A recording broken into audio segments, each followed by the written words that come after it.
I'm at the show 2024 with Damon Von Schweikert of Von Schweikert Audio.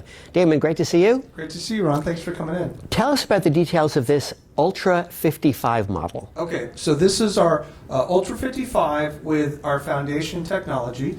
It's a three-way. The gain global access integration network that we have is in all of our technology, all of our speakers. Is how we network our drivers.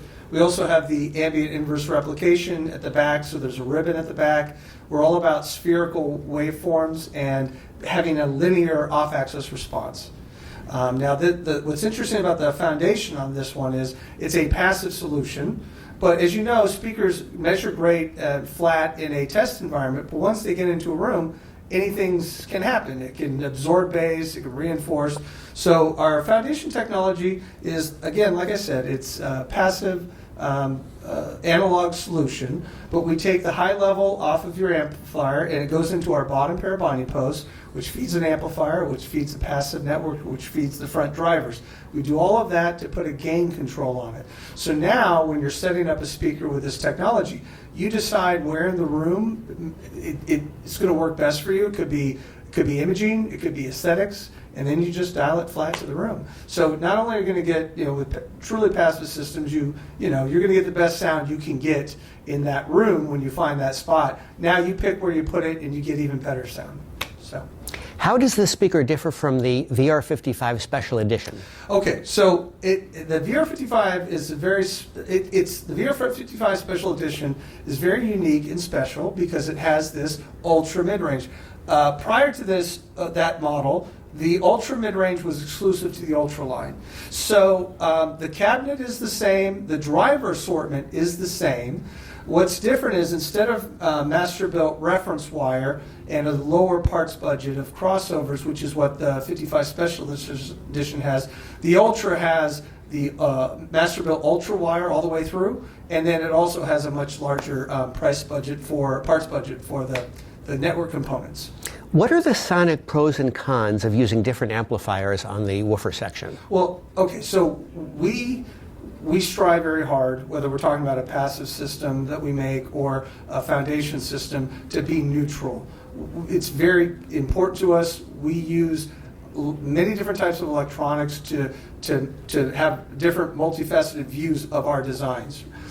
So this fourth generation foundation is very neutral sounding. Mm-hmm. Why we think it's such an elegant solution is we're taking the high level output from your amplifier to both the top and bottom sections, so that tonality, that characteristic of your electronics is just top to bottom. So you don't hear some type of variation in voicing or anything like that.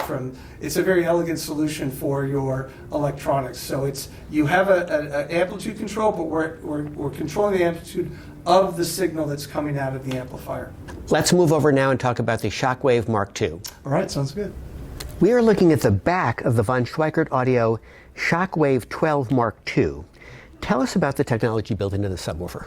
Absolutely. So while this is a subwoofer, they have a lot of, that phrase subwoofer has a lot of connotations to it, specifically in how it was employed in the past with home theater or whatever, where a subwoofer is supposed to be experienced and shaking your room or whatever. That's not what this is at all. This is a high-end audio loudspeaker that covers the subwoofer frequency.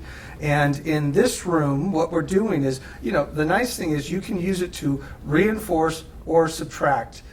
We have set this up and designed this such a way, and again, this is a fourth generation foundation technology, just with more controls.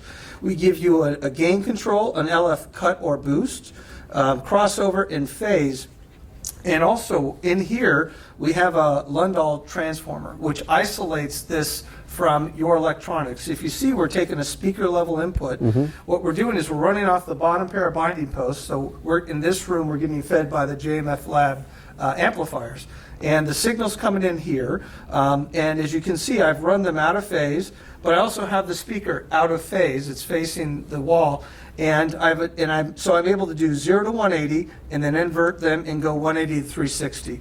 What this allows me to do is accurately equalize the bass pressure at the back of the room for the specific frequency with the right pressure level so that the front speaker is launching its wave launch, and then for a certain band of bass, we're pressurizing right at the back of the room, and it's eliminating the standing wave. So when you walk around the room, you're not going to hear dips and peaks. You're not going to have those notes. It's very level, and it's active. It's an active room correction, but it's a purely analog solution. Do other subwoofers allow this kind of flexibility, or is there something unique about your circuit that you're able to use it for this cancellation effect? Yeah, there's a couple things. The subs that actually do typically offer phase controls are 0 to 180. It's a flick switch. This allows you infinite control between 0 and 180, and then reversing 180 to 360. The other thing is our Lundahl transformer. We're able to, you're not coming off the preamp, which is slower than what's coming through the system.